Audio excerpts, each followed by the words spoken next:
ஓம் சாந்தி. எல்லாரும் குசியாக இருக்கீங்களா? இன்றைய முரளியிலிருந்து முக்கியமான ஞான ரத்தினங்கள். ஃபஸ்ட்டு பாடல் வந்திருக்கு, இன்று இருளில் இருக்கிறது மனித இனம். இந்த பாடலை வச்சு தான் பாபா புரிய வைக்கிறாரு. தந்தை இப்போ உங்களுக்கு வழிகாட்டியாகி வந்திருக்கேன், ஆனால் பக்தர்கள் நாங்கள் இருளில் இருக்கிறோம் என்று சொல்கிறாங்க. பக்தர்கள் பகவானை அடையிறதுக்கு தீர்த்த யாத்திரை போகிறாங்க, ஜபம், தானம், புண்ணியம், மந்திரங்கள்லாம் ஜபிச்சிட்ருக்காங்க. அப்போ கூடவே சொல்கிறாங்க நாங்கள் இருளில் இருக்கோம் அப்படின்னு. இந்த பக்தி மார்க்கமே இருளின் மார்க்கம் அப்படின்னு பாபா புரிய வைக்கிறார். அடுத்து பாபா உங்களுக்கு இப்போ ஞானத்தின் வெளிச்சத்தை கொடுக்குறேன். இருளில் இருந்தாங்க, இப்போ தந்தை ஞானத்தின் வெளிச்சத்தை கொடுக்குறார். நீங்கள் தான் இந்த வெளிச்சத்தின் முதல்ல வந்தீங்க அப்படின்னு சொல்கிறார். ஆத்மலோகத்திலேருந்து ஆத்மலோகத்திலேருந்து ஆத்மாக்களாகிய நாம் இந்த சாக்கார உலகத்துக்கு சத்தியுகத்து தேவதையாக பாட்டு பண்ண வந்தோம் இல்லையா? அதை பாபா கல்ப விருட்ச மரத்தை வச்சு உதாரணமாக சொல்கிறார். நீங்கள் முதல்ல இங்கே தேவி தேவதைகளாக வந்தீங்க, அப்புறம் ஏணிப்படியின் சித்திரத்தை காமிச்சு அப்படியே இறங்கி வந்திருக்கீங்க. சத்திரியர், வைசியர், சூத்திரன் ஆயிருக்கீங்க. இந்த முதல் இடைக்கடையின் ஞானத்தை தந்தை புரிய வைக்கிறேன். இதனுடைய முழுமையான அந்த நாடகத்தினுடைய ஃபிலிம் ரோலே 5000 வருஷம்தான்.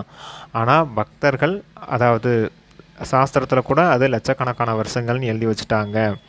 இதில் முதல்ல தேவி தேவதா தர்மம் அரைக்கல்பம் இருக்குது, அது சுகதாமமாக இருந்துச்சு. அடுத்த அரைக்கல்பம் ராவண ராஜ்யமாக ஆயிடுச்சு, அது துக்கதாமமாக ஆயிடுச்சு. இந்த ராவண ராஜ்யம் வந்ததுக்கப்புறம் தான் மற்ற தர்மத்து ஆத்மாக்கள்லாம் இங்கே வராங்க பார்ட்டு பண்ணுறதுக்காக. அவங்கவுங்க நேரத்தின் அடிப்படையில் இங்கே பார்ட்டு பண்ண வராங்க.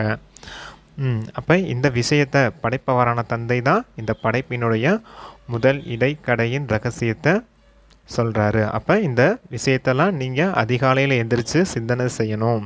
சிந்தனை செய்யும் போது உங்களுக்கு அளவற்ற குஷி ஏற்படும் அப்படின்னு சொல்கிறார்.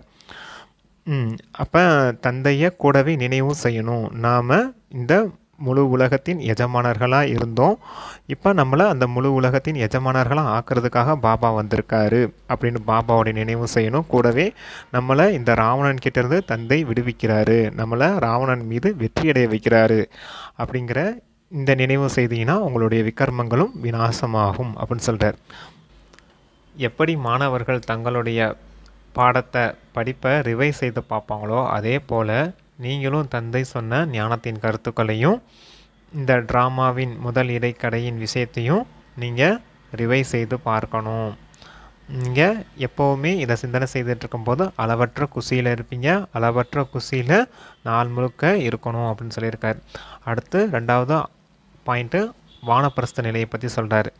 தந்தை உங்களை முழு உலகத்துக்கும் எஜமானராக ஆக்குறேன். தந்தைக்கிட்டேருந்து ஆஸ்தி 21 பிறவி கிடையிறீங்க. ஆசிரியர் மூலமாக உங்களுக்கு படிப்பு கிடைக்கிது. சத்குரு மூலமாக முக்தி மற்றும் ஜீவன் முக்தியின் ஆஸ்தி கிடைக்கிது. உங்களை தந்தை தனக்கு சமமாக ஆக்குறேன் அப்படின்னு சொல்கிறார். தனக்கு சமமாக என்ன, உங்களை தலை மீது தூக்கி வச்சுருக்கேன் அப்படின்னு சொல்கிறாரு. அப்போ நீங்கள் தந்தையை விட உயர்ந்தவர்கள் அப்படின்னு சொல்கிறார். நான் கூட சிங்கிள் மாலிக்கு தான், நான் பரந்தாமத்துக்கு மட்டும்தான் எஜமானர். நீங்கள் பரந்தாமத்துக்கும் எஜமானர்கள், கூடவே இந்த சாக்கார உலகத்துக்கும் நீங்கள் தான் எஜமானர்கள். உங்களை தந்தை மனமுள்ள மலராக ஆக்குறேன் அப்படின்னு சொல்கிறார். இப்போ 84 பிறவிகளின் சக்கரம் முடிவடைஞ்சிச்சு, எல்லோரும் இப்போ வீட்டுக்கு போகணும். அதை தான் வானப்பிரஸ்த நிலைன்னு சொல்கிறார். உங்களுக்கு மட்டும் இது வானப்பிரஸ்த நிலை இல்லை, எல்லாருக்குமே வானப்பிரஸ்த நிலை அப்படின்னு சொல்கிறார். நீங்கள் எல்லாருமே வீட்டுக்கு போயிடுவீங்க. நானும் என்னுடைய வானப்பிரஸ்த நிலையிலே நான் இருப்பேன். நீங்கள் தான் இந்த உலகத்தில் பார்ட் நடிக்க வாரீங்க அப்படின்னு சொல்கிறார். அப்போ உங்களை தந்தை உலகத்துக்கு எஜமானராக்கி அவர் வானப்பிரஸ்த நிலையிலே இருக்கேன் அப்படின்னு சொல்கிறார். இங்கே லௌகீகத்தில் கூட அப்படித்தானே, குழந்தைகளுக்கு தாய் தந்தையர் சம்பாரித்து எல்லாத்தையும் சொத்தெல்லாம் கொடுத்துட்டு இவங்க வானப்பிரஸ்த நிலைக்கு போயிடுறாங்களே இல்லையா? வானப்பிரஸ்த நிலைன்னு பக்தி மார்க்கத்தில் பஜனை செய்கிறது, துறவரம் போயிடுறது, அந்த மாதிரி காரியம் இருக்குது இல்லையா? அதுபோல் பாபா அதை சொல்கிறார். அடுத்து அந்த சத் சங்கத்தை பற்றி பாபா சொல்கிறாரு. இந்த சத் சங்கத்துலலாம் உங்களுக்கு எந்த வித பிராப்தியும் கிடையாது. அங்கே நீங்கள் பைசாவும் செலவழிக்க வேண்டியது இருக்கும், விழுந்து விழுந்து வணங்க வேண்டியதாகவும் இருக்கும். நீங்கள் விழுந்து வணங்கி வணங்கி உங்கள் முட்டியே தேஞ்சு போயிடும். அங்கே அந்த மனித குருமார்கள் மூலமாக உங்களுக்கு எந்த சத்கதியும் கிடைக்க போகிறது கிடையாது. இங்கே தந்தை கொடுக்கக்கூடிய படிப்பின் மூலமாக, ஆசிரியர் காட்டக்கூடிய அந்த படிப்பின் மூலமாக சத்குரு கொடுக்கக்கூடிய ஸ்ரீமத் மூலமாக தான் நீங்கள் முக்தி ஜீவன் முக்தியின் ஆஸ்தி அடைய முடியும். குருவுக்கு நிந்தனை செய்தால் உயர்ந்த பதவி அடைய முடியாதுன்னு சொல்கிறாங்க இல்லையா, அது இந்த குரு சொல்கிற விஷயம் அப்படின்னு சொல்கிறார். முக்தி மற்றும் ஜீவன் முக்தியை ஆஸ்தியை கொடுக்கக்கூடியவர் குரு. அப்போ உயர்ந்த பதவி அடையணும்னா இந்த குருவுக்கு நிந்தனை செய்யாமல் இருக்கணும், தந்தையின் வழிப்படி நடக்கணும் அப்படிங்கிறதுக்காக சொல்கிறார். நீங்கள் எவ்வளவு உயர்ந்தவர்களாக இருந்தீங்க, இப்போ உங்களுடைய தர்மத்தை பாருங்கள் அப்படின்னு சொல்கிறார்.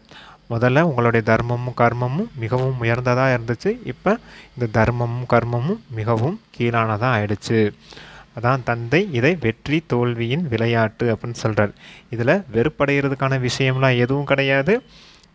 நீங்கள் இந்த ட்ராமாவின் ரகசியத்தை நல்ல விதத்தில் புரிஞ்சுக்கோங்க அப்படின்னு சொல்லியிருக்கார். அடுத்து தேர்டு பாயிண்ட்டு, பாபா தான் இந்த பவித்திர இல்லற மார்க்கத்தை படைக்கிறேன் அப்படின்னு சொல்கிறார். அதனுடைய உதாரணமாக தான் விஷ்ணுவுக்கு 4 புஜங்கள் கொடுத்துருக்காங்க. 2 புஜங்கள் லட்சுமியினுடையது, 2 புஜங்கள் நாராயணனுடையது அப்படின்றதுக்காக. அப்புறம் சங்கரர் மற்றும் பார்வதியின் விஷயமும் இல்லறத்தின் விஷயமாக தானே இருக்குது அப்படின்றத சொல்கிறார். அவங்க இல்லறத்தின் விஷயமாக கொடுத்துருக்காங்க படத்தில். ஆனால் இங்கே சங்கரன்றது பார்வதிங்கிறது நம்மளுடைய தபஸ்யா ரூபம், சக்தி சேனைன்னு சொல்கிறார் இல்லையா, அதனுடைய அடிப்படையில் வரக்கூடிய விஷயம் அப்படின்னு சொல்கிறார்.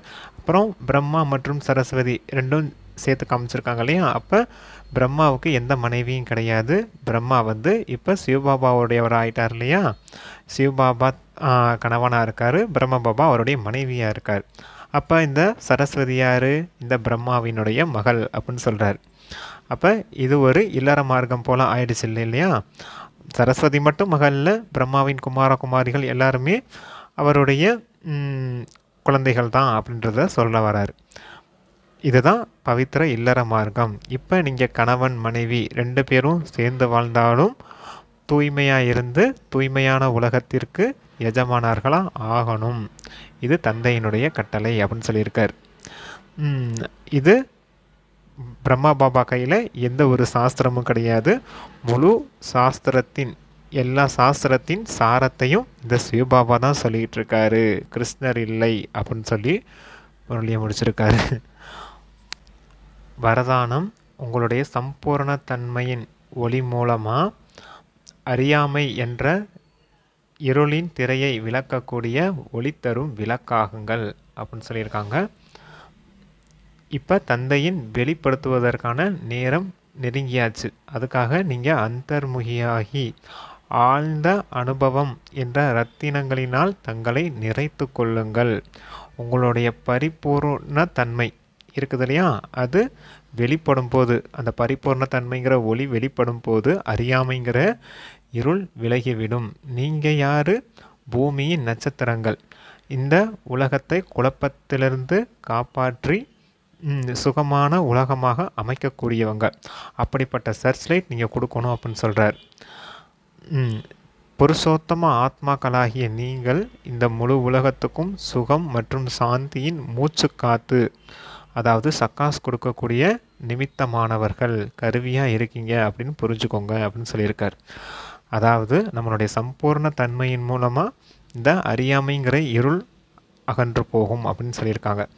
நீங்கள் இந்த முழு உலகத்துக்கும் சுகம் சாந்தி கொடுக்கக்கூடிய ஆத்மாக்கள் அப்படின்னு புரிஞ்சுக்கோங்க அப்படின்னு சொல்லியிருக்கார்.